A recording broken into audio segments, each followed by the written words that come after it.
ঈদে মহাসড়কে ছিনতাই ডাকাতি ঠেকাতে আইনশৃঙ্খলা রক্ষাকারী বাহিনীকে তৎপরতা বাড়ানোর নির্দেশ দিয়েছেন স্বরাষ্ট্র উপদেষ্টা জাহাঙ্গীর আলম চৌধুরী। র্যাব পুলিশের কর্মকর্তারা জানান, সড়ক পথে বাড়তি ভাড়া নিলেই ব্যবস্থা নেওয়া হচ্ছে।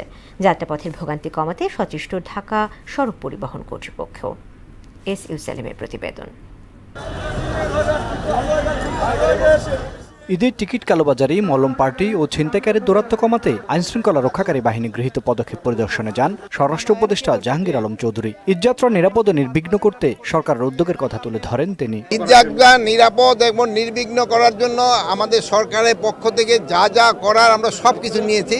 আমি আশা করবো আল্লাহ দিলে ঈদযাত্রাটা নির্বিঘ্নে হবে, যেন ডাকাতির ঘটনা না ঘটে। আমরা এই ভাইগোর সাথে মিটিং করছি, এবার প্রত্যেকটা যাত্রী আমরা ছবি উঠে রাখতেছি। এই সময় আইনশৃঙ্খলা রক্ষাকারী বাহিনীর কর্মকর্তারা জানান, সড়কে যানজট নিয়ন্ত্রণের পাশাপাশি যাত্রী ভোগান্তি লাঘবে সচেষ্ট তারা। যানজট নিয়ন্ত্রণ এবং যাত্রীদের ভোগান্তি নিয়ন্ত্রণ করার জন্য, কমানোর জন্য সরকারের বিভিন্ন সংস্থা উল্লেখযোগ্য পদক্ষেপ নিয়েছে। ডিএমপি ট্রাফিক পুলিশ, পাশাপাশি ডিএমপির ক্রাইম ডিভিশনের police, rapid action battalion, BRTA, তারপর ঢাকা সিটি কর্পোরেশন, সংশ্লিষ্ট যারা আছে সবাই ব্যাপক পদক্ষেপ নিয়েছে।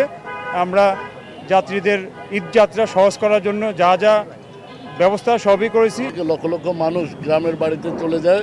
আমরা এই যাত্রা নির্বিঘ্নে করার জন্য আমাদের এই মহাখালী বাস টার্মিনাল সহ অন্যান্য টার্মিনালে আমাদের কন্ট্রোল রুম রয়েছে।